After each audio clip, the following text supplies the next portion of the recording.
नमस्कार दोस्तों, स्वागत है आपका हमारे चैनल पर। आज की कहानी बहुत ही खास है। यह कहानी है एक चिड़िया और उसके पीछे छिपे रहस्यों की। इस कहानी में आपको मिलेगा राजा, सेनापति, साधु और एक लकड़हारे के बीच का दिलचस्प संवाद।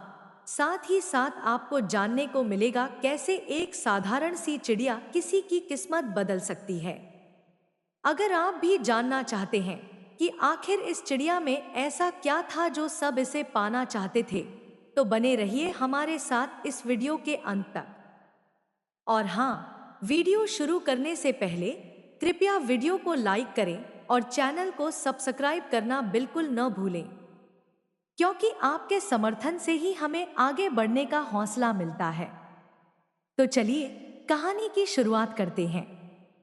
इस कहानी का केंद्र है महाराज गजेंद्र सिंह का राज्य, जहां एक दिन अचानक राजा ने अपने सेनापति बलदेव सिंह को दरबार में बुलाया।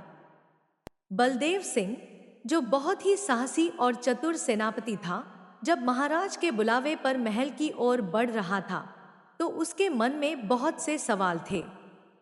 जब वह महल पहुंचा, तो उसने महाराज से पूछा, महाराज, आपने आज मुझे क्यों याद किया? क्या कोई संकट हमारे राज्य पर आने वाला है या हमें किसी दूसरे राज्य पर हमला करना है? महाराज ने मुस्कुराते हुए जवाब दिया, नहीं सेनापति, न तो हमें किसी पर आक्रमण करना है और न ही कोई हमारे राज्य पर हमला करने वाला है। मैंने तुम्हें एक खास काम के लिए बुलाया है। बलदेव ने आदरपूर्वक कहा, आज्ञा दे महाराज, मैं हर काम करने को तैयार हूं। महाराज ने बताया, तुम्हें अपने कुछ सबसे बहादुर सैनिकों का एक समूह बनाना होगा और एक खास चिड़िया को ढूंढ कर लाना होगा। यह सुनकर बलदेव चौंक गया। चिड़िया? महाराज, क्या एक चिड़िया के लिए इतनी मेहनत करनी पड़ेगी? महाराज का चेहरा अचानक गंभीर हो गया। यह कोई साधारण चिड़िया नहीं है सेनापति, यह मेरे भाग्य की चाबी है। अब सवाल उठता है, दोस्तों, क्या आप कभी ऐसी चिड़िया के बारे में सुने हैं जो किस्मत बदल सकती हो? अगर हाँ, तो हमें कमेंट में बताएं। महाराज ने बलदेव को एक चित्र दिखाते हुए कहा, देखो, यह है वह चिड़िया। इसे ढूंढकर मुझे वापस लाना है, किसी भी हाल में। बलदेव ने आदेश का पालन करने का वचन दिया और अपने कुछ सैनिकों को लेकर चिड़िया की तलाश में निकल पड़ा। अब दूसरी तरफ गांव के एक लकड़हारे गंगाराम की कहानी शुरू होती है। गंगाराम की स्थिति ठीक नहीं थी। उसकी लकड़ियां बिक नहीं रही थी और वह बहुत परेशान था। एक दिन जब वह जंगल में लकड़ियां काट रहा था, तो अचानक एक चिड़िया उसके आसपास मंडराने लगी। क्या आपको भी कभी ऐसा लगा है कि आपके आसपास कुछ रहस्यमय घट रहा है? हमें कमेंट में जरूर बताएं। गंगाराम ने चिड़िया को भगाने की कोशिश की, लेकिन वह नहीं गई। फिर जब गंगाराम लकड़ियां लेकर गांव की ओर चला, तो वह चिड़िया उसके पीछे पीछे उड़ती रही। उसे इस बात का जरा भी अंदाजा नहीं था कि यह वही चिड़िया थी जिसे महाराज ढूंढ रहे थे। गांव में पहुंचकर अचानक गंगाराम की लकड़ियां बिकने लगी। वह हैरान था क्योंकि कई दिनों से उसकी लकड़ियां नहीं बिक रही थी। उसी दिन उसने बहुत सारे पैसे कमाए और जब वह घर लौटा, तो उसकी पत्नी भी खुश हो गई। उसने सोचा कि शायद यह चिड़िया उसके लिए भाग्यशाली है। यहाँ हम आपसे एक सवाल पूछना चाहते हैं, क्या आपको लगता है कि किसी जीव के कारण किस्मत बदल सकती है? हमें आपके विचार जानने में खुशी होगी। अगले कुछ दिनों में गंगाराम की हालत सुधरने लगी। उसकी पत्नी ने भी यह महसूस किया कि जब से वह चिड़िया उनके घर आई है, तब से उनके घर में खुशहाली आ रही है। दूसरी तरफ महाराज के सेनापति बलदेव और उसके सैनिक चिड़िया को ढूंढते ढूंढते गंगाराम के गांव पहुंच गए।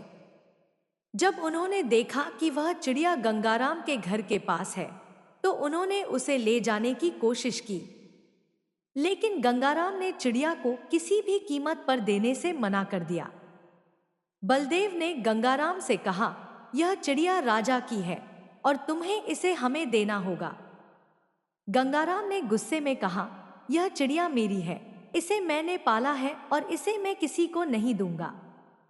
दोस्तों, यहाँ आपसे एक सवाल, क्या आपको लगता है कि गंगाराम का यह फैसला सही था? अगर आप गंगाराम की जगह होते तो क्या करते? हमें कमेंट में जरूर बताएं। बलदेव ने जब देखा कि गंगाराम चिड़िया देने के लिए तैयार नहीं है, तो उसने अपने सैनिकों से कहा कि चिड़िया को चुपके से चुरा ले। रात के समय बलदेव ने उस चिड़िया को पकड़ लिया और राजा के पास ले जाने लगा। लेकिन रास्ते में उसे एक सोने का कंगन मिला। वह लालच में पड़ गया और सोचने लगा कि अगर यह चिड़िया राजा को दे दूंगा तो मेरी किस्मत बदल सकती है, लेकिन क्यों न मैं खुद इसका फायदा उठाऊं। यह सोचकर बलदेव चिड़िया के साथ भागने का फैसला करता है। जब राजा को इस बात का पता चला तो वह गंगाराम के घर गया और उसे सारी सच्चाई बताई। राजा ने गंगाराम से माफी मांगी और कहा, तुम्हें यह चिड़िया रखने का अधिकार है क्योंकि यह तुम्हारे लिए भाग्यशाली साबित हुई है। साधु महाराज, जो इस पूरी घटना के गवाह थे, उन्होंने भी कहा, यह चिड़िया अब गंगाराम की है क्योंकि उसने इसे खुले दिल से पाला है और इसे स्वतंत्रता दी है। राजा का खजाना तो भर गया है, अब इसे गंगाराम के पास ही रहने दो।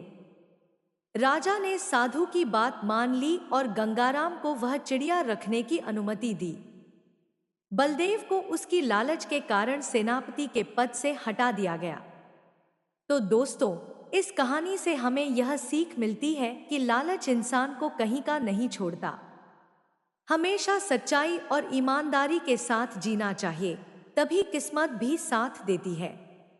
अगर आपको यह कहानी अच्छी लगी हो तो कृपया वीडियो को लाइक करें और हमारे चैनल को सब्सक्राइब करना न भूलें।